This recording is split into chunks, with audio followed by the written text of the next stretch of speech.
자, 이사야 43장 4절에서 7절입니다. 우리 함께 봉독합니다. 내가 내 눈에 보배롭고 존귀하며 내가 너를 사랑하였은즉 내가 내 대신 사람들을 내어주며 백성들이 내 생명을 대신하리니 두려워하지 말라. 내가 너와 함께하여 내 자손을 동쪽에서부터 오게 하며 서쪽에서부터 너를 모을 것이며 내가 북쪽에게 이르기를 내놓으라. 남쪽에게 이르기를 가두어 두지 말라. 내 아들들을 먼 곳에서 이끌며 내 딸들을 땅끝에서 오게 하며 내 이름으로 불려지는 모든 자, 곧 내가 내 영광을 위하여 창조한 자를 오게 하라. 그를 내가 지었고 그를 내가 만들었느니라. 아멘. 예, 자리에 앉아주시기 바랍니다. 오늘은 본문 말씀 가지고 내가 내 눈에 보배롭고 존귀하며 라는 제목으로 함께 말씀을 나누겠습니다. 미국의 아이젠하워가 두 번째 대통령 임기를 마치고 이제 정계에서 은퇴를 한 후에 시골 한 곳에서 골프를 쳤습니다. 골프가 끝나자 그 골프장 직원이 와서 아이젠하워에게 이렇게 묻습니다. 백악관을 떠난 후에 뭐 좀 달라진 것이 있습니까? 그랬더니 아이젠하워가 하는 얘기가 있지. 골프 시합에서 나한테 이기는 사람들이 많아졌어 라고 하는 것입니다. 늙으면 죽어야지 라고 말하는 분들이 있습니다. 아마도 나이 같은 분 중에 병이 들었거나 아니면 자기 자신의 무기력함을 느낄 때 늙으면 죽어야지 라고 얘기를 합니다. 그런데 이것을 좀 다르게 생각해 보면 자존감을 잃은 사람들도 이런 고백을 합니다. 자존감이라고 하는 것은 자신을 존중하고 사랑하는 마음입니다. 요즘 유행하는 심각한 병 중에 하나가 자존감 상실입니다. 많은 사람들이 자기 자신을 믿지 못합니다. 많은 사람들이 자신이 무가치하다고 생각을 합니다. 그래서 아주 고통스럽고 절망스럽게 살아갑니다. 이러한 자존감 상실의 합병증으로 나타나는 것이 뭐냐 하면 우울증, 불안, 의욕 상실, 그리고 중독입니다. 최근 들어서 고립 운둔 청년들이 늘어가고 있습니다. 이 고립 운둔 청년이란 사회관계를 단절한 채로 자기 집에서만 생활하는 청년들을 가리키는데 이러한 청년들이 아주 빠르게 늘어나고 있습니다. 낮은 자존감이라고 하는 것은 개인적인 문제에서 머무는 것이 아니라 이처럼 사회적인 문제로 확산되는 것입니다. 이 세상에서는 현재의 사회적 위치, 또 겉모습, 능력의 정도로 사람을 판단하고 대접을 합니다.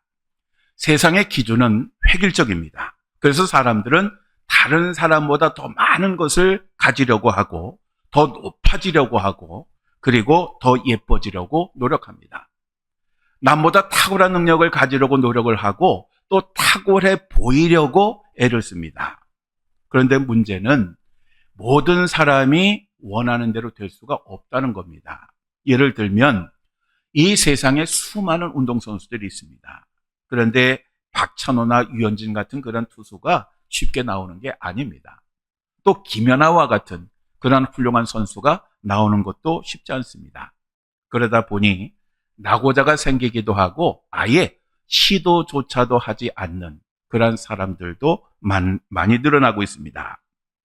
이런 사람들은 자기 자신을 인생의 낙오자 또는 실패자라고 생각을 합니다. 이러한 생각이 피해의식을 가지게 합니다. 그리고 이것이 보복과 분노로 발전을 합니다. 그래서 묻지마 폭행이나 살인 사건이 생기는 것이 바로 이러한 것에서 비롯되는 것입니다.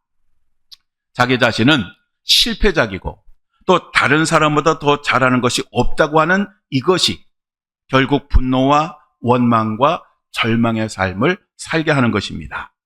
그리고 이것이 결국은 하나님에 대한 원망으로, 즉 하나님께서 왜 나를 이렇게 만드셨습니까? 다른 사람들은 참 잘 나가는데 왜 나를 이렇게 만드셔서 내가 이렇게 비참하게 살도록 하십니까? 라고 하는 그런 원망을 하게 됩니다. 그래서 그리스도인임에도 불구하고 자신의 가치를 굉장히 낮게 평가할 뿐만 아니라 자신을 사랑하지 못하게 됩니다. 이러한 사고의 배경에는 비교의식이 있습니다. 즉 모든 사람이 나와 같다면, 아니 나보다 모든 사람들이 못하다라고 생각하면 행복하게 살 텐데, 아무리 봐도 나보다 못난 사람은 없고 잘난 사람만 보이니까 자기 자신이 비참해지는 것입니다. 그런데 하나님은 모든 사람들을 만드실 때에 다 다르게 만드셨습니다. 쌍둥이의 예를 들면 일반 사람들은 쌍둥이를 구분 못하지만 부모들은 쌍둥이를 보면 구분을 합니다. 그리고 사람마다 가진 재능이 다릅니다. 왜냐하면 하나님께서 인간을 창조하실 때에 하나님의 뜻을 따라서 각기 다르게 다른 재능을 주시고 다른 환경에서 살도록 하셨기 때문에 그렇습니다. 사람들은 조건을 보고 그 사람의 가치를 평가하지만 우리 하나님은 절대로 다른 사람들을 비교하지 않습니다. 마귀는 우리들에게 끊임없는 비교의식과 경쟁의식을 심어줍니다. 그래서 다른 사람보다 내가 잘 나아야 안심하고 평안함을 누리고 보람을 느낍니다. 그렇지만 우리 하나님은 우리를 보실 때 우리의 조건이 아니라 있는 모습 그대로 그 모습을 보시고 평가를 하시는 것입니다. 시편 139편 14절에 15절에 이렇게 말씀합니다. 내가 이처럼 놀랍고 신기하게 만들어졌으니 주를 찬양합니다. 주의 솜씨가 얼마나 훌륭한지 나는 잘 알고 있습니다. 내가 보이지 않는 어머니 태에서 만들어지고 있을 그때에도 주는 내 형체를 보고 계셨습니다. 아멘. 자, 내가 너무너무 잘났다라고 하는 이 고백은요, 다른 사람보다 잘난 자기를 깨닫고 지금 하는 얘기가 아니고요, 하나님 안에서 자신을 재는 자를 발견한 겁니다. 그러니까 그 하나님께서 인간을 보시는 그 자를 가지고 자기를 재봤더니 너무너무 훌륭한 그런 걸작품이었다라고 고백을 하는 것입니다. 우리는 우리 자신을 세상의 눈이 아니라 하나님의 눈으로 보아야 합니다. 왜냐? 우리는 하나님께서 창조하신 피조물이기 때문에 그렇습니다. 하나님의 관점에서 자기 자신을 보는 사람은 자신의 참된 가치를 발견할 수가 있습니다. 반면에 세상의 눈으로 자기 자신을 보는 사람은 절대로 자기 자신의 가치를 볼 수가 없습니다. 왜냐하면 세상의 눈은 자꾸 그 사람 자체가 아니라 그 사람이 가진 것, 이것을 보고 평가를 하려고 하기 때문에 그렇습니다. 로마서 12장 2절에 이렇게 말씀합니다. 너희는 이 세대를 본받지 말고 오직 마음을 새롭게 함으로 변화를 받아 하나님의 선하시고 기뻐하시고 온전하신 뜻이 무엇인지 분별하도록 하라. 아멘. 이 말씀은요, 세상에 말하는 내가 아니라 하나님께서 보시는 나, 하나님의 뜻을 깨닫고 그 뜻대로 사는 것이 참된 삶이라고 하는 것을 말씀하는 것입니다. 시편 27편 10절에 이렇게 말씀합니다. 내 부모는 나를 버렸으나 여호와는 나를 영접하시리이다. 아멘. 그리고 이사야 49장 14절 15절 이렇게 말씀합니다. 오직 시온이 이르기를 여호와께서 나를 버리시며 주께서 나를 잊으셨다 하였거니와 여인이 어찌 그 젖먹는 자식을 잊겠으며 자기 태에서 난 아들을 긍휼히 여기지 않겠느냐. 그들은 혹시 잊을지라도 나는 너를 잊지 아니할 것이라. 아멘. 이것이 우리를 향한 하나님의 마음입니다. 이 말씀의 배경에는 어떤 것이 있느냐 하면, 이제 그 예전에 그 아수르 제국이 점점 세력을 확장하면서 북이스라엘을 침공을 했고 북이스라엘을 점령을 했습니다. 모든 성읍들이 파괴가 되었고 많은 사람들이 죽고 다쳤습니다. 그런데 이 아수르는 여기서 머무는 것이 아니라 이제 남유다를 침공하려고 준비를 합니다. 자기의 형제 나라인 북이스라엘이 그 처참하게 멸망하는 그 모습을 보고 이 남유다 사람들이 하나님께 원망을 합니다. 이제 하나님께서 우리를 잊으셨구나. 아니면 하나님이 우리를 이제는 버리셨구나. 바로 그러한 이들에게 이런 말씀을 하신 것입니다. 육신의 부모는 나를 잊을지라도 나는 절대로 너희를 잊지 않겠다. 그들을 향한 하나님의 사랑은 영원히 변함이 없음을 말씀을 하신 것입니다. 바로 이러한 사랑이 있었기 때문에 하나님은 독생자 예수 그리스도를 저와 여러분을 위해서 기꺼이 내어주신 것입니다. 자식이 십자가에서 나의 하나님 어찌 나를 버리셨나이까 라고 그 절규할 때에 그 하나님의 마음이 얼마나 고통스럽고 얼마나 찢어지셨겠습니까? 그럼에도 불구하고 그렇게 하셨던 것은 저와 여러분을 사랑하셨기 때문에 그렇습니다. 저와 여러분이 너무너무 귀한 존재들이기 때문에 저와 여러분이 영원히 죽는 것을 보실 수가 없어서 독생자 예수 그리스도를 주신 것입니다. 그러므로 예수 그리스도의 죽음이라고 하는 것은 여러분을 향한 하나님의 사랑, 그리고 여러분이 얼마나 소중하고 가치 있는 존재인가 하는 것을 분명하게 보여주는 것입니다.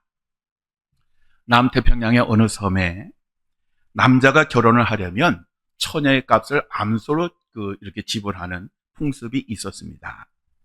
이 섬에 아주 부자이고 아주 영리하고 아주 힘이 강한 청년이 있었습니다. 그런데 어느 날 이 청년이 처녀와 결혼식을 하게 되었는데 이 결혼식 때문에 사람들에게 조롱을 당하게 됩니다. 왜냐하면 일반적으로 그 섬에서는 암소 서너 마리면 예쁘고 썩 마음에 드는 처녀를 신부로 얻을 수가 있는데 이 청년은 별로 예쁘지도 않고 소심한 처녀를 무려 암소 8마리나 주고 결혼을 했기 때문에 그렇습니다. 그래서 사람들은 뭐라고 생각했냐면 저 청년의 허세가 심하구나, 지가 부자라고 그래서 그랬구나 라고 생각을 했습니다. 그런데 시간이 지나면서 사람들이 우리의 판단이 틀렸다고 깨닫게 됩니다. 왜냐하면 처음에는 별로였는데 그 새치가 그 마을에서 가장 아름다운 여인으로 변해가고 있었고, 그리고 그 살아가는 그 모습 자체가 굉장히 자긍심 뛰어난 여인으로 변했기 때문에 그렇습니다. 그래서 사람들은 왜 그렇게 그녀가 눈부시게 변하는지 그 청년에게 이유를 물었습니다. 그러자 그 남편의 대답은 의외로 간단했습니다. 이렇게 말을 합니다. 여러분들은 신부의 값을 싸게 치른 남자에게 시집간 처녀들의 심정을 헤아려 본 적이 있으십니까? 어떤 여자는 암소 4마리에 또 어떤 여자는 암소 6마리에 시집 왔다고 자랑할 때 1마리나 2마리에 시집 온 여인의 그 심정이 어떠했겠습니까? 그런 일이 내 아내에게 일어나게 할 수는 없기 때문이지요 라고 대답을 합니다. 그러자 사람들은 그렇다면 당신은 단지 아내를 행복하게 해주려는 단 한 가지 이유 때문에 암소 8마리를 지불하신 것인가요? 그러자 그가 이렇게 말합니다. 아닙니다. 또 다른 이유가 있지요. 나는 그녀를 사랑했고 결혼하고 싶었습니다. 그녀에게는 그만한 가치가 있으니까요. 그의 아내는 남편을 만나기 전에는 자기 자신은 별 가치가 없는 인간이라고 생각했습니다. 그런데 그의 아내가 된 후에 그 어떤 여자보다도 아름답고 기품 있는 여자로 변하는 것은 이 남편이 8마리의 암소를 지불했기 때문일까요? 아니면 자기 자신의 참된 가치를 알아주는 그 남편의 사랑하는 그 마음과 그 배려였기 때문일까요? 사랑하는 성도 여러분, 여러분들은 여러분의 참된 가치를 아십니까? 여러분의 가치는 여러분을 창조하신 후에 보시기에 정말 좋아하셨고 행복해 하셨고 또 여러분을 살리시기 위해서 독생자 예수 그리스도를 대신 죽게 하신 그 하나님의 눈으로 볼 때 여러분의 가치를 알게 될 것입니다. 오늘 본문 말씀을 다시 한번 보겠습니다. 내가 내 눈에 보배롭고 존귀하며 내가 너를 사랑하였은즉. 아멘. 이 말씀은 어떤 의미냐 하면요, 하나님이 우리를 너무너무 소중하고 귀한 존재로 보셨기 때문에 사랑하셨다라고 하는 그런 의미입니다. 그러니까 하나님의 그 사랑에는 우리의 존귀함과 가치가 전제가 된 것입니다. 하나님은 여러분들을 걸작품으로 만드셨을 뿐만 아니라 이제 여러분은 하나님의 자녀가 되었고 하나님의 가장 사랑하시는 귀한 존재가 되었습니다. 여러분이 가난하든 부하든 배웠든지 배우지 못했든지 권위가 있든지 없든지 잘생겼든지 못생겼든지 건강하든지 아니면 건강을 잃고 어려움을 당하든지 이 사랑은 변함이 없습니다. 하나님은 여러분이 가진 세상적 조건이나 아니면 여러분이 행한 일로 인해서 판단하시는 것이 아니라 여러분이 있는 그 모습 그대로 인정하시고 기뻐하시고 좋아하시고 사랑하시는 것입니다. 그럼에도 불구하고 여러분이 만일 여러분을 사랑하지 못하고 귀하게 여기지 못하고 자존감을 잃어버리고 살아간다면 여러분을 보시는 하나님의 그 마음이 얼마나 아프실까요? 얼마나 슬프실까요? 마지막으로 스바냐 3장 17절 우리 함께 읽겠습니다. 너의 하나님 여호와가 너의 가운데 계시니 그는 구원을 베푸실 전능자이시라. 그가 너로 말미암아 기쁨을 이기지 못하시며 너를 잠잠히 사랑하시며 너로 말미암아 즐거이 부르며 기뻐하시리라 하리라. 아멘. 우리 다 함께 기도하시겠습니다.